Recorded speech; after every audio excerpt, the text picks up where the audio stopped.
Good morning, everyone, and I'm extremely grateful to be here this morning with you all, and extremely grateful to Professor Sudath and Professor Martin and to everybody involved for me to be able to be here today and deliver this keynote speech on compassion in NEUROcare. I'd like to start by recommending a book that I think would be very helpful towards understanding compassion, what it actually is. This is Raynor Wynn and her husband Moth, excuse me, who in 2013, in a very sad court case, lost their house. It was really no fault of theirs at all. They lost their house and all their possessions in a very unfortunate court case. They were homeless. And the very next day, Moth attended an appointment with his neurologist and received the diagnosis of a rare neurodegenerative disorder and was advised, you must stay indoors most of the time, you must be very careful on stairs, be very careful about going out walking, and stay warm. And this was difficult advice to do anything about because they were now homeless and penniless. And the few little bits of property they did have, they could carry on their backs, and they set out on a 630-mile walk around rocky coastal areas on the southwest coast of England. And Raynor documented their journey in notes and eventually published a book called The Salt Path. Now, it documents a journey around the southwest coast of England, but it also documents their journey through the experience of living with this neurodegenerative disorder.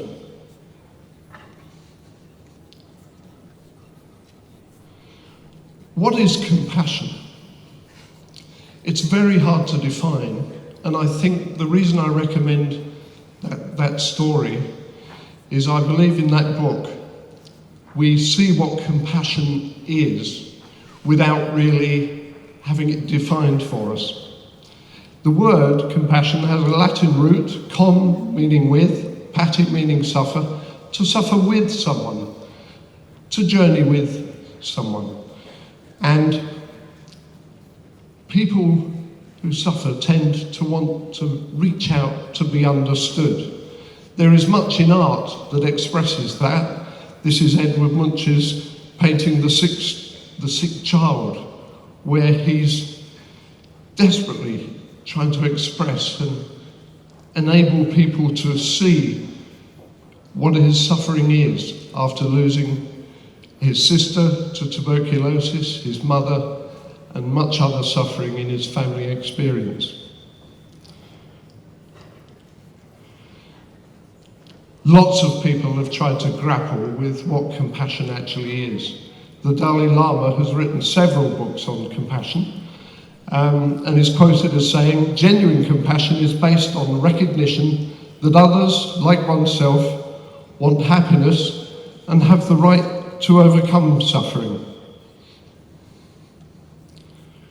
And we saw yesterday in many of the presentations about person-centered care and comprehensive care that these broad approaches that put the person at the center and encompass the whole family, that are geared around understanding the experience of people, that is all needed to be able to express compassion towards patients, people with neurodegenerative disorders, and their families. As is often said in many quotes, walk a mile in my shoes, see what I see, feel what I feel, then maybe you'll understand. Journey with the people as far as possible. Whose concern is compassion in healthcare? I would say all of us who are involved in healthcare are concerned with ensuring our care is compassionate. I think managers, policymakers and healthcare professionals have a particular responsibility to ensure that the culture they are supporting and developing is a compassionate culture. Compassion does require compassionate leadership. And there are many papers like these two, Robertson and Hellier, that find that where there's a culture of compassionate leadership, patient outcomes are improved. It aids patient recovery, it increases a sense of responsibility and control over the person's own health. Patients feel heard and understood. It improves symptoms, it increases hope, and it boosts trust towards the clinician.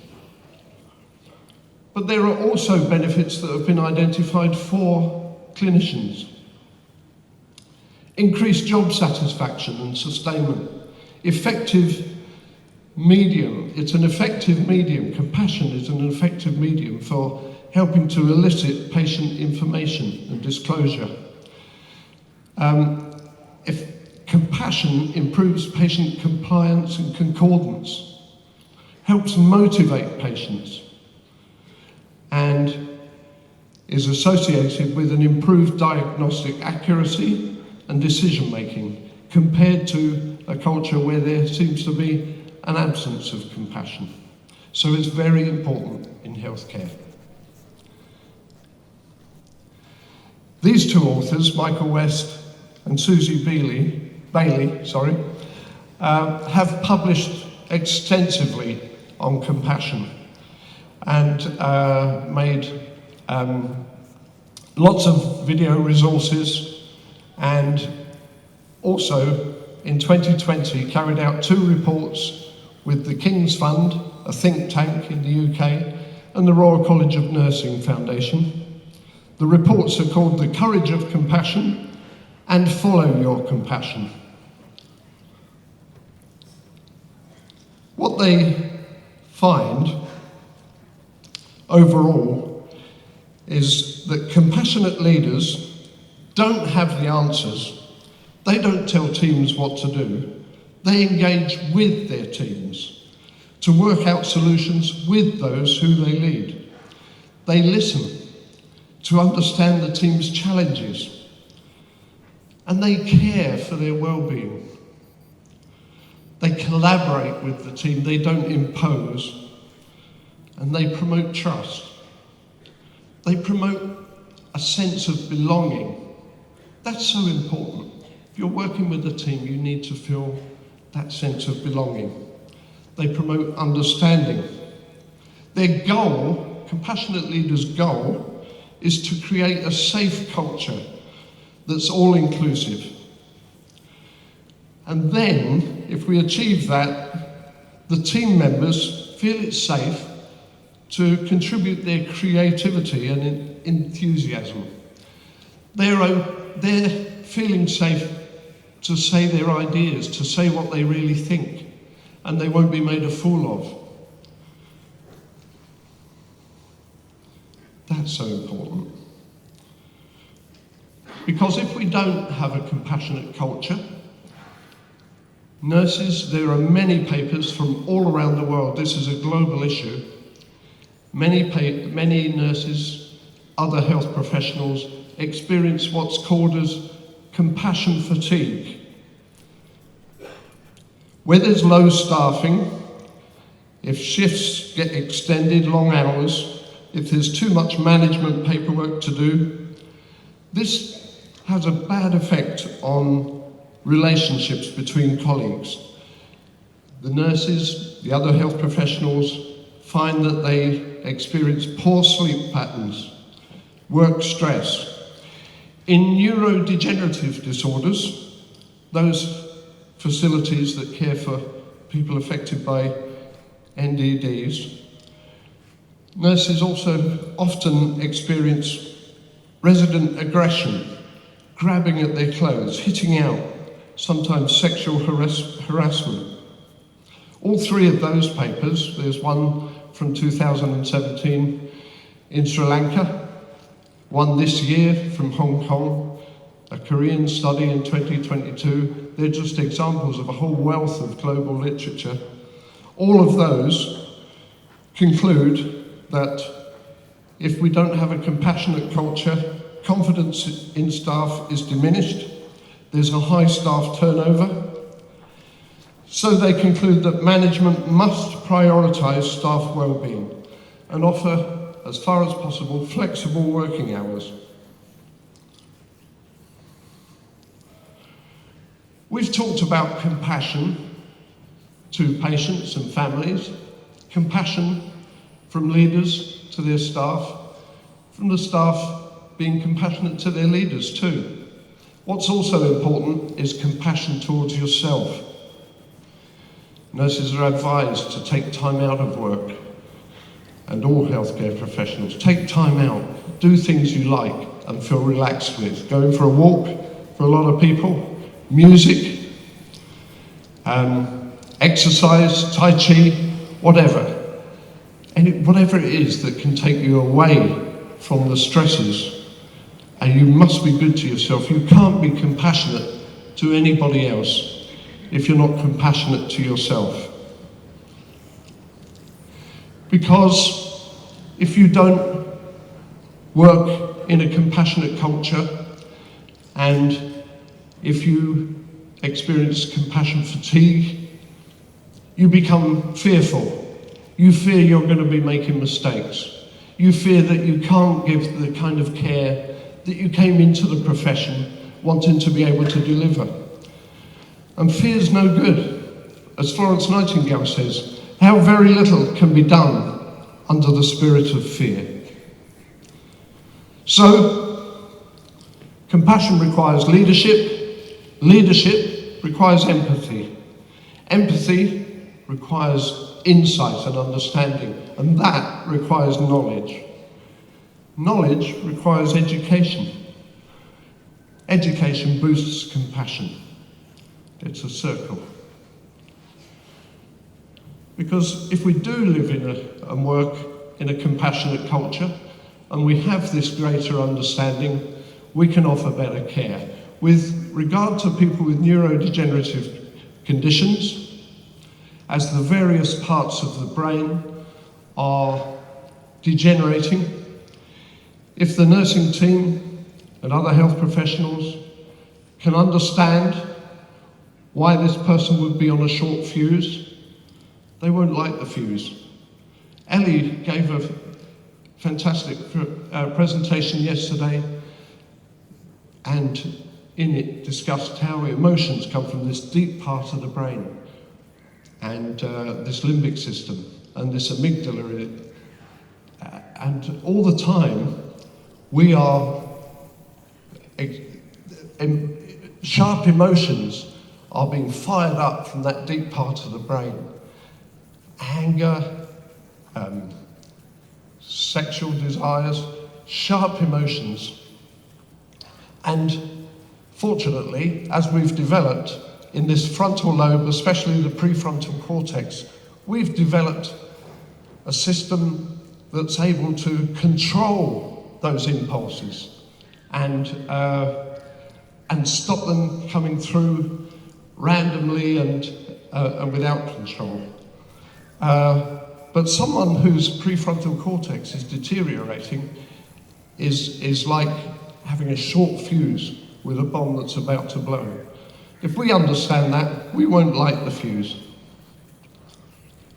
One way of lighting the fuse is to come out with words that seem unpleasant to the person who's being described.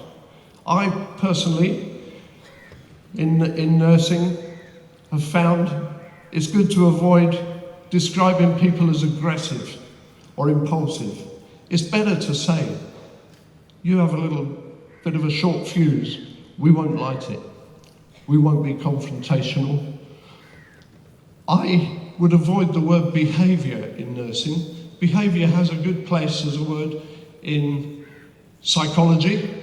It's so important, the experiments that people do, and they measure it and understand what influences human behaviour. But I don't think it's got a good place in nursing.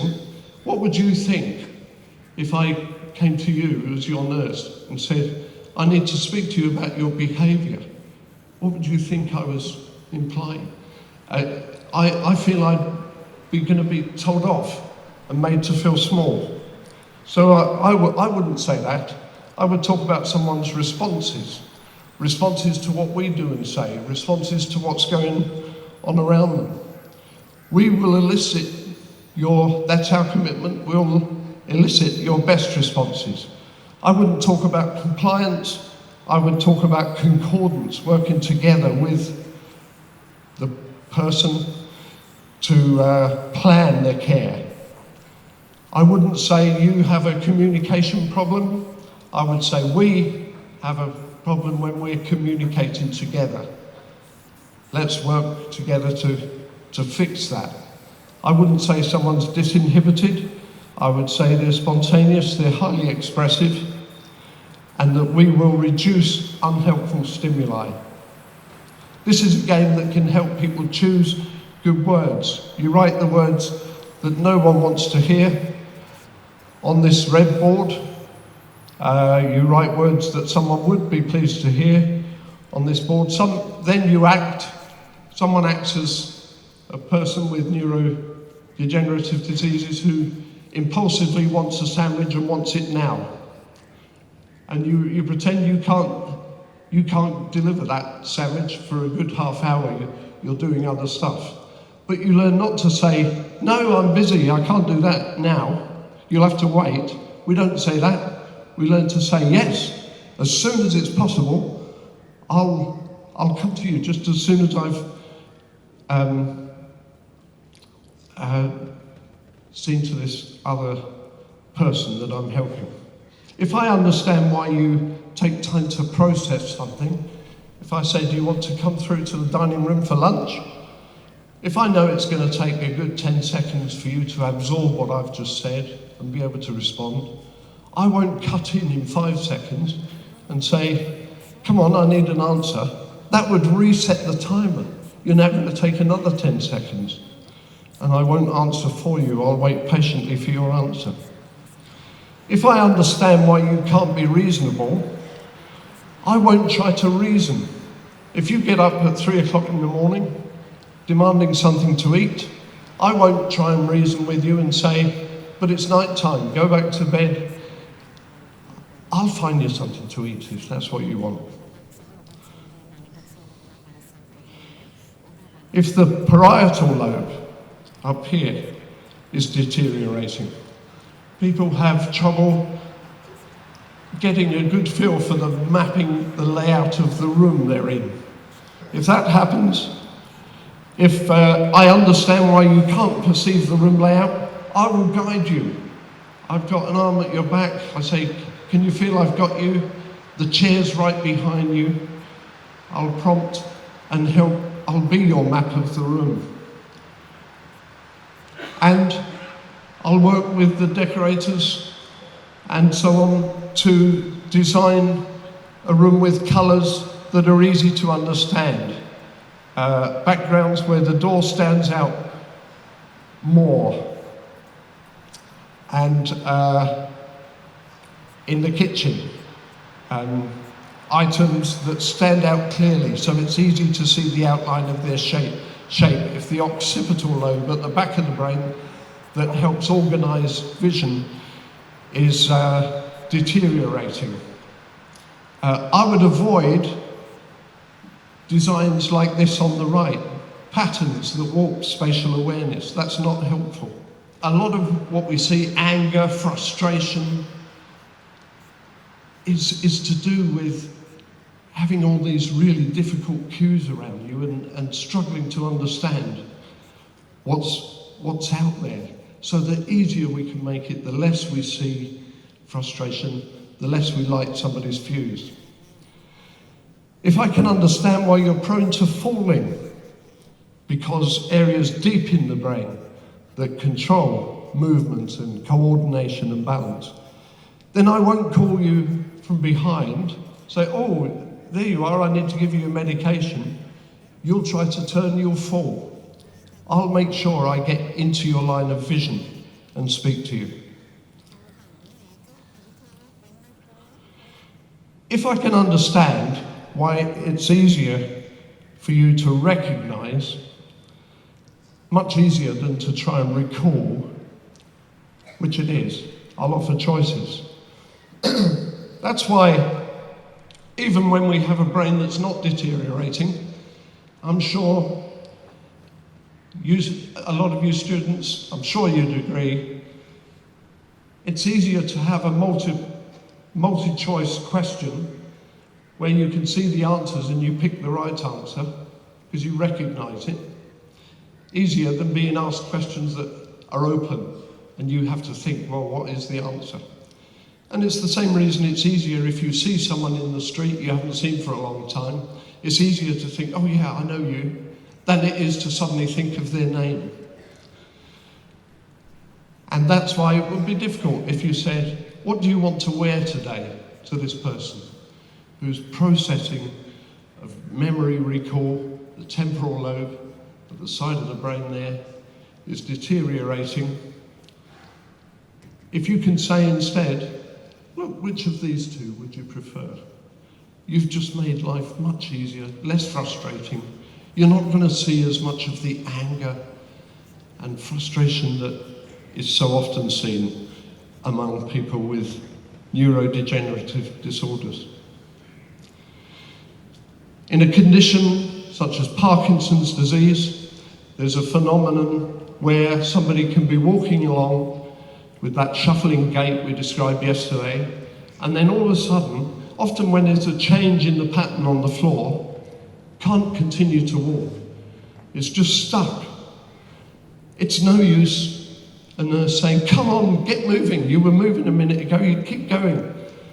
That pathway from the brain down to the leg muscles is not functioning. Just as if we were stuck in a big traffic queue, we'd need to find alternative ways around the city.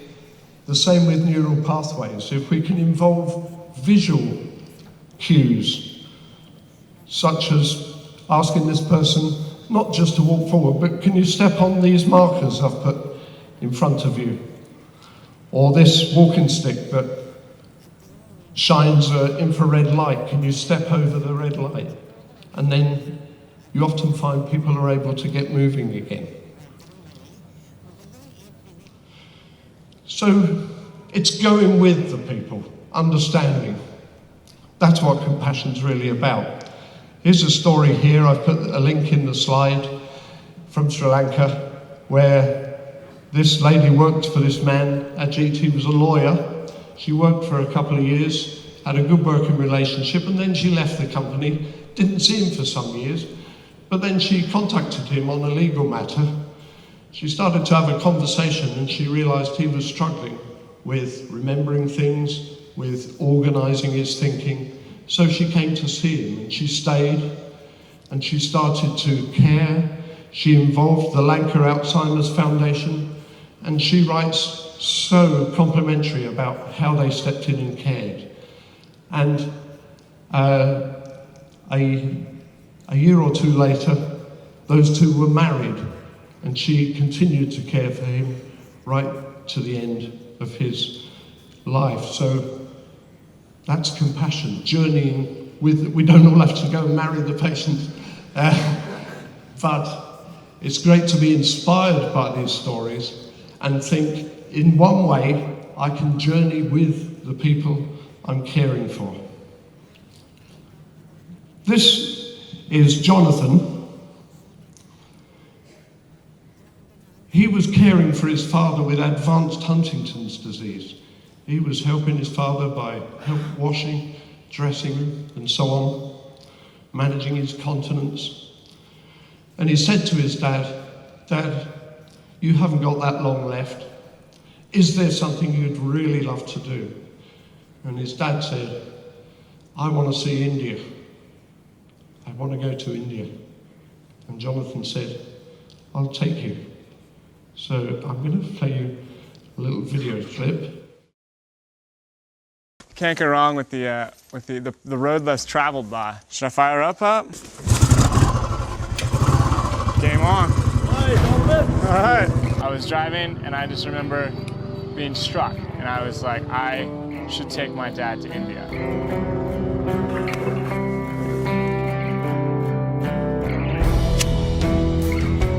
It's so easy to be a good son to you, though, because you're such a good pop. Wow. A lot of people said that we could not do this. It would never work. But here we are. Victory. Love you lots, man. It's good riding.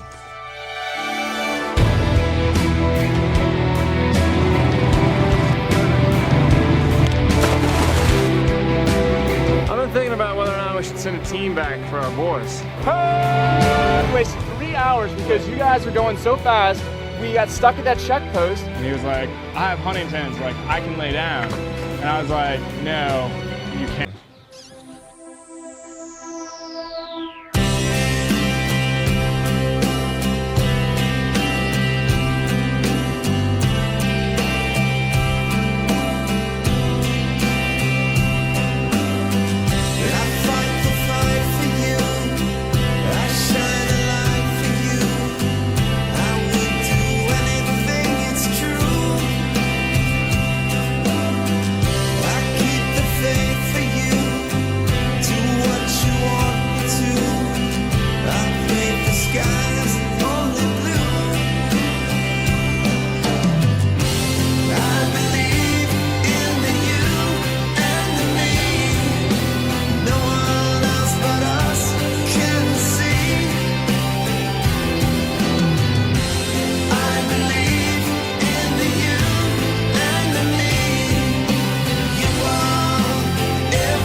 I believe that's what compassion is about. Journeying with people in the different ways that we can.